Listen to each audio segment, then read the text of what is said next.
Daud Az-Zahiri, Imam Al-Auza'i, Ishaq bin Rahwi, Sofyan.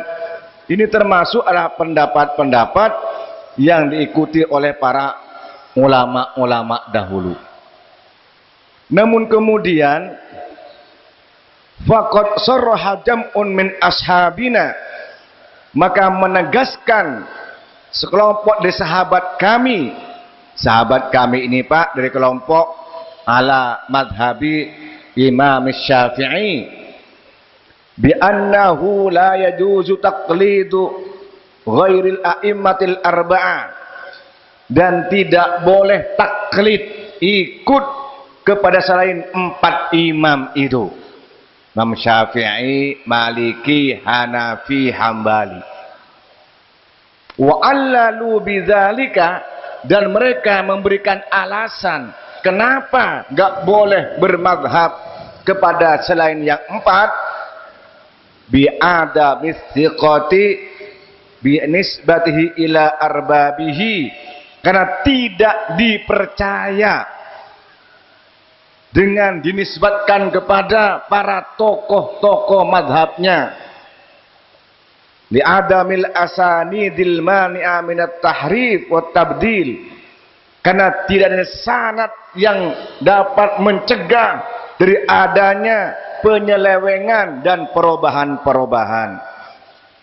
Bi khilafil madzahibil arba'ati, berbeda dengan mazhab yang 4 itu, fa inna a'immataha, maka sungguhnya imam-imam yang 4 itu, Imam Hanafi, Maliki, Syafi'i dan Hambali, badzalu anfusahum, mencurahkan segala kemampuannya, fi tahriril aqwal, untuk menuliskan beberapa pendapat-pendapat ulama, wa bayani ma thabata an qailihi, dan menjelaskan yang ditetapkan oleh yang menyampaikan, yang berbicara, wa ma lam yasbut, dan suatu yang tidak ditetapkan, tahu oh ini diucapkan si A, oh ini tidak diucapkan di A, tahu, paham semuanya.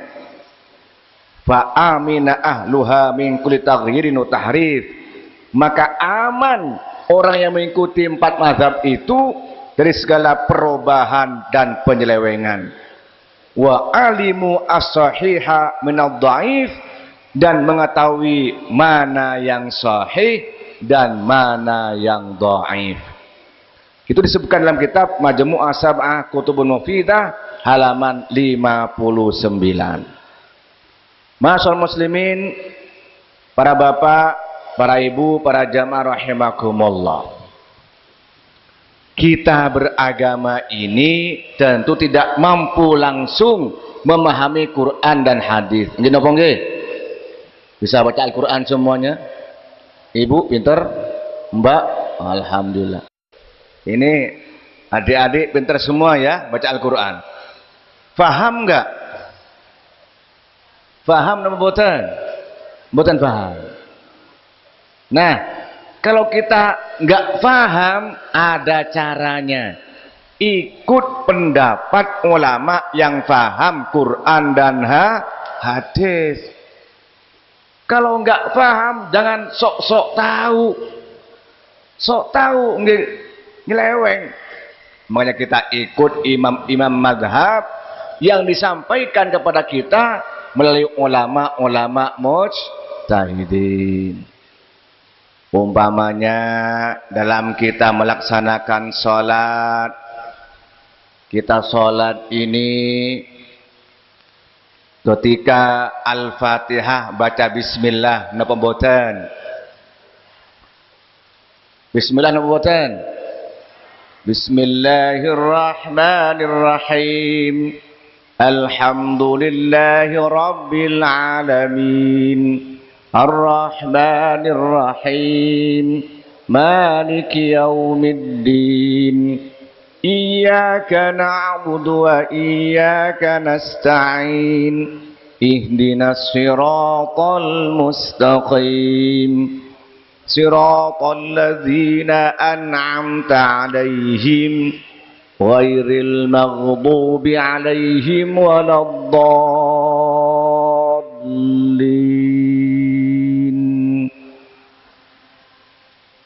Nah, kalau jenengan sholat Fatihah pakai baca bismillah, pernah nggak melihat atau mendengar orang sholat baca Fatihah tanpa bismillah? Wonten?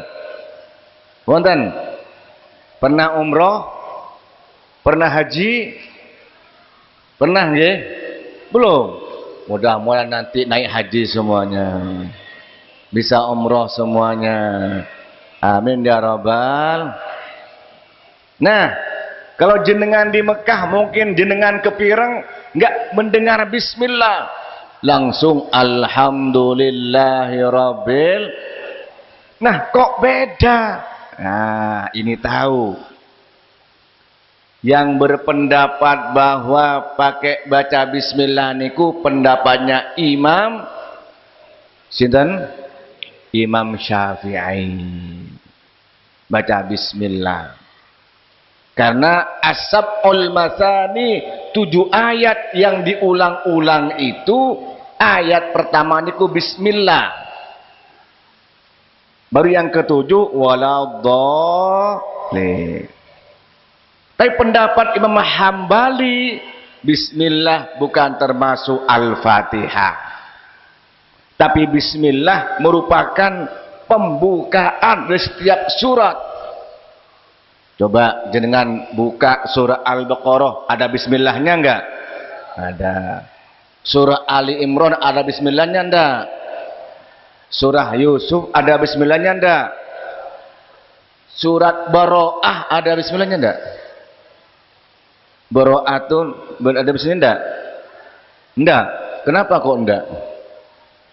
Karena itu ayat-ayat masalah perang gak layak diawali dengan surat-surat yang lain pakai bismillah, maka berarti bismillah bukan termasuk surat itu, hanya pembukaan dari sebuah surat, sehingga dipahami bahwa surah Al-Fatihah itu mulai alhamdulillah. Itu pendapat Imam siapa?